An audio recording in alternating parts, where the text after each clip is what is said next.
காலம் மறந்தவை. 1955 முதல் 1988 வரை பிறந்தவர்கள் அதிர்ஷ்டகாரர்களே. 1955 முதல் 1988 வரை பிறந்த நம்மை போன்றவர்களை இந்த கால குழந்தைகள் அல்லது இந்த ஜெனரேஷன் மக்கள் நம்மை பற்றி என்ன நினைத்தாலும் கேலி செய்தாலும் நாம் மிக மிக அதிர்ஷ்டகாரர்களே. தனி படுக்கையில் அல்ல, அம்மா அப்பா கூட படுத்து உறங்கியவர்கள் நாம்தான்.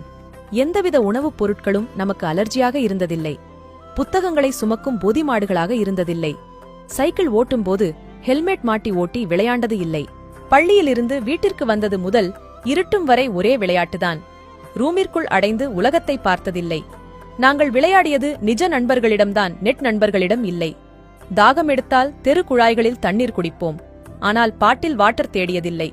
ஒரே ஜூஸை வாங்கி 4 நண்பர்களும் மாறி மாறி குடித்தாலும் நோய்கள் எங்களை வந்தடைந்ததில்லை.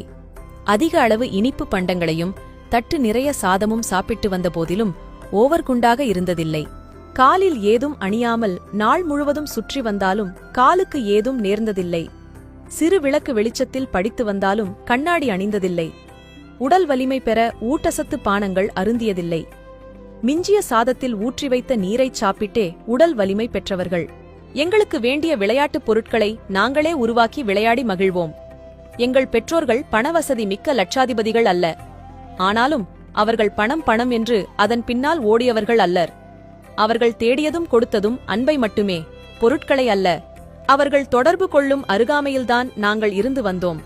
அவர்கள் எங்களை தொடர்பு கொள்ள ஏலே என்ற ஒரு வார்த்தை போதுமானதாக இருந்தது. அதனால் தொடர்பு கொள்ள செல்போனை தேட அவசியமில்லை. எங்களது உணர்வுகளை போலியான உதட்டசைப்பினால் செல்போன் மூலம் பரிமாறவில்லை. உள்ளத்தில் இருந்து வரும் உண்மைகளை எழுத்தில் கொட்டி கடிதமாக எழுதி தெரிவித்து வந்தோம். அதனால் சொன்ன சொல்லில் இருந்து என்றும் மாறியதில்லை.